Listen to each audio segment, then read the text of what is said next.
Corruption کو پکڑنے کے بغیر کرپشن کو پکڑنے کی کوشش ہی نہیں کی جا رہی. کوشش صرف یہ کی جا رہی ہے کہ اپوزیشن کو دبایا جائے. جہاں پر ایف آئی اے کا افسر کہہ رہا ہے کہ 400 ارب کی کرپشن چینی میں ہو چکی ہے اور اس کا جواب یہ ملتا ہے کہ اس کو ٹرانسفر کر دیا جاتا ہے. جہاں پر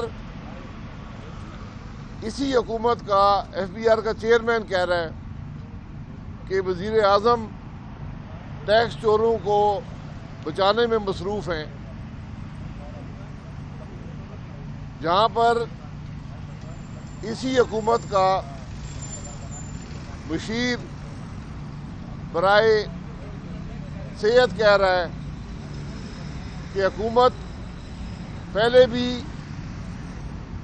کووڈ کے کیسوں کو چھپاتی رہی اور آج بھی چھپا رہی ہے. جہاں پر حکومت کے حالات یہ ہوں وہاں آپ کون سے انصاف کی توقع کریں گے؟ آج نیب چیئرمین کو یہ چیزیں نظر نہیں آتی. نیب چیئرمین کو اثاثے نظر نہیں آتے. میں عاصم سلیم باجوہ صاحب کا نام نہیں لینا چاہتا لیکن وہ شامل ہوئے ہولڈرز آف پبلک آفس میں. اب ان میں نیب کا اطلاق ہوتا ہے تو ان سے نیب کیوں نہیں پوچھتی؟ کوئی کوشچنئر ان کو بھیجا ہے؟ 13 کوشچنئر میں نے بھرے ہیں. میری گزارش یہ ہے کہ ایسا ہی کوشچنئر عاصم سلیم باجوہ صاحب کو بھی بھیج دیں, وہ بھی بھر کے آپ کو دے دیں, پھر انصاف ہوگا. ہم ان عدالتوں سے نہیں گھبراتے کیونکہ اللہ کے کرم سے اور وہ بیانیہ ان عدالتی کیسوں سے نہیں دبے گا. آج کی مثال آپ کے سامنے ہے. آج عدالت میں ہم نے یہ پٹیشن دی تھی کہ اس عدالت کی کارروائی پاکستان کی عوام کو دکھائی جائے. ایک ٹی وی کیمرہ لگائیں, خرچہ ہم برداشت کریں گے تاکہ پاکستان کے عوام دیکھ سکیں کہ ہمارے ملک میں نیب کی عدالتوں میں کیا ہو رہا ہے, نیب کیا کر رہی ہے. جج صاحب, ہم عدلیہ کا احترام کرتے ہیں, اس عدالت کا بھی احترام کرتے ہیں. حالانکہ ارشد ملک کیس کے بعد نیب کی عدالتوں کا معاملہ بہت مشکوک ہو چکا ہے. وہ اعتماد بحال کرنے کی کوئی کوشش نہیں کی گئی. لیکن آج جج صاحب نے فیصلہ یہ دیا کہ یہ عدالت کھلی ہے, اس میں کسی کو آ کر رپورٹ کرنے کی رکاوٹ نہیں ہے, تو اس لیے میں کیمرہ الاؤ نہیں کر سکتا. تو ہم نے کہا کہ اگر عدالت کھلی ہے تو پھر ہم کیمرہ لے آتے ہیں, ہم خود ریکارڈ کر کے دے دیا کریں گے.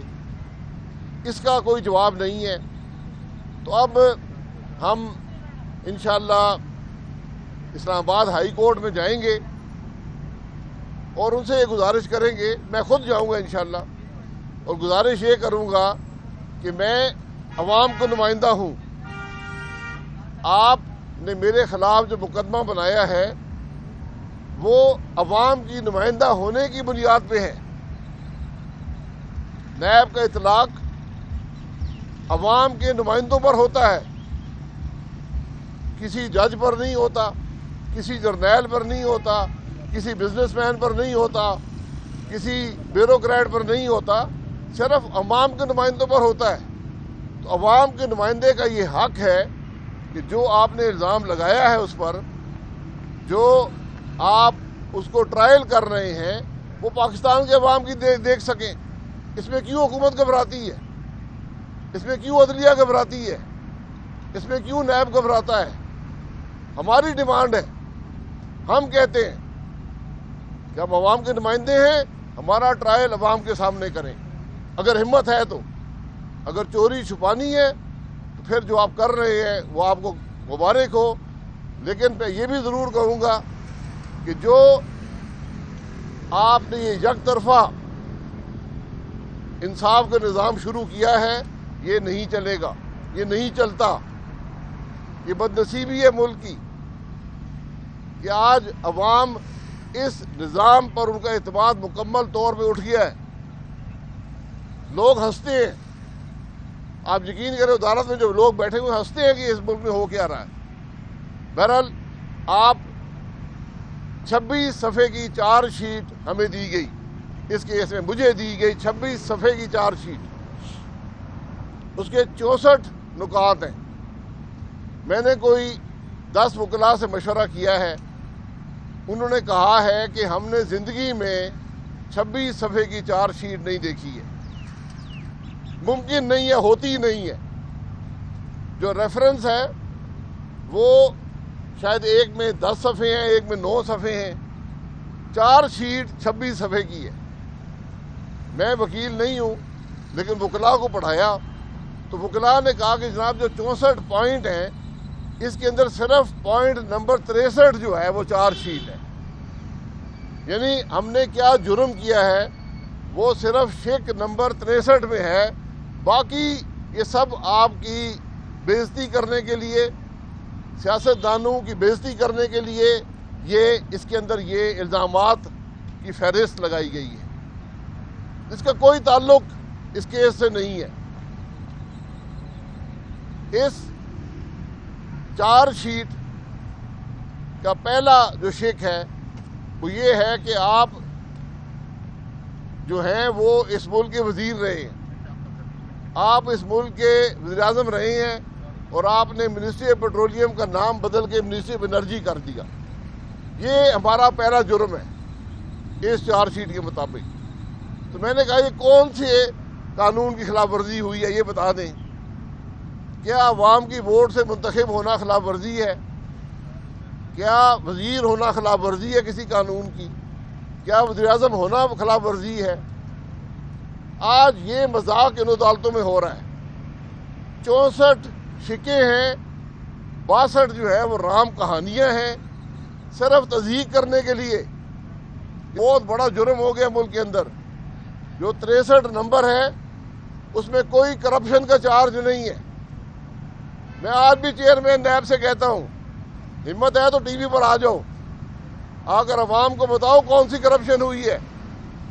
تمہارے چارج شیٹ میں تو یہ کام نہیں ہے۔ شرم کرنی چاہیے لوگوں کو جو قانون کو سمجھتے ہوئے بھی قانون کی خلاف ورزی کرتے ہیں۔ اور میں نے پہلے بھی کہا تھا اس ملک میں قانون بنے گا، اور یہ لوگ جو قانون کو مذاق سمجھتے ہیں، جو دوسروں کی تصدیق کرنا مذاق سمجھتے ہیں، یہ وہاں پر کٹہرے میں کھڑے ہوں گے۔ میں تو کہتا ہوں عوام کو دکھائیں، گھبراتے کیوں ہیں، ڈرتے کس بات سے ہیں؟ لگائیں ٹی وی کے کیمرے، دکھائیں عوام کو کہ کون سے چارجز آپ نے لگائے ہیں۔ آپ حضرات کا بہت شکریہ۔ انشاءاللہ یہ تماشا جاری رہے گا، آپ کو بھی ٹی وی کا ٹائم ملتا رہے گا، ہمیں بھی بات کرنے کا موقع ملے گا۔ جی حکومت کی جانب سے جو ہے الیکشن فارمز کی پیشکش کی گئی، آیا کہ سپریم یا جو پی ڈی ایم ہے حکومت کی پیشکش کے حوالے سے ڈسکس ہوا ہے قبول کری؟ دوسرا کیا عمران خان صاحب کے ساتھ جو ابھی موجودہ حالات ہیں ان پر کوئی سیٹنگ ہو سکتی ہے یا پوائنٹ آف نو ریٹرن پہ چلے گی؟ دیکھیں بات بڑی سیدھی ہے، یہ الیکشن ریفارم وہاں پر ہوتے ہیں جہاں الیکشن کے قاعدے کی پابندی کی جاتی ہو۔ 6 سال سے عمران خان فارن فنڈنگ کا کیس کے کاغذات نہیں دے سکا، وہ آج الیکشن ریفارم کی بات کر رہا ہے۔ جو آدمی خود ایک متنازع ریگڈ الیکشن کے ذریعے آیا ہو وہ الیکشن ریفارم کی بات کر رہا ہے۔ تو یہ وہی بات ہے کہ آج چیئرمین نیب جو ہے وہ ہم پہ مقدمے بنا رہا ہے، جس پر خود مقدمے بننے چاہیے وہ آج مقدمے بنا رہے ہیں۔ اسی طرح عمران خان جو کسی الیکشن قانون کی خود پرواہ نہیں کرتا، وہ الیکشن ریفارم کی بات کر رہے ہیں۔ تو بات چیت ہوتی ہے پارلیمنٹ میں، حکومت اپوزیشن کا ڈائلاگ، عوام کے منتخب نمائندوں کا ڈائلاگ کے لیے الیکشن ہوتا ہے، پاکستان کا پارلیمان بنتا ہے۔ 2.5 سال میں اس پارلیمان میں عوام کی کوئی بات نہیں ہو سکی۔ وہاں پر کیا بات ہوگی؟ ہم